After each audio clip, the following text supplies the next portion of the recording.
Hi everyone, నేను మీకు మా అపార్ట్మెంట్లో చిక్కుడు పాదు చూపిస్తున్నాను. చూడండి, చిక్కుడు పువ్వు చూడండి.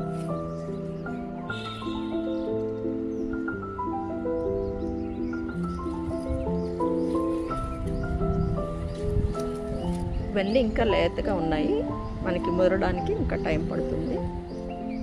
చూడండి,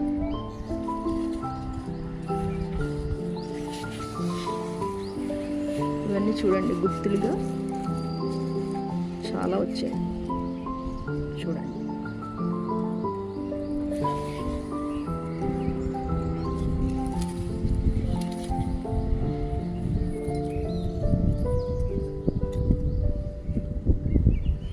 ఇవైతే కొంచెం మనకి ఇంకా కొంచెం గింజలు గట్టిగా అయితే కొంచెం ముదిరాక మనము కోసుకోవాలి. చూడండి, కొంచెం లేతగా ఉన్నాయి. లోపల మనకి గింజలు పట్టుకుంటే గట్టిగా ఉండాలి, అప్పుడు మనకి కరెక్ట్గా ముదిరినట్టు. అప్పుడు ప్లక్ చేసుకుంటే టేస్ట్ బాగుంటుంది. అంటే ఇలా కూడా వేసుకోవచ్చు, లేతగా ఉంటాయి.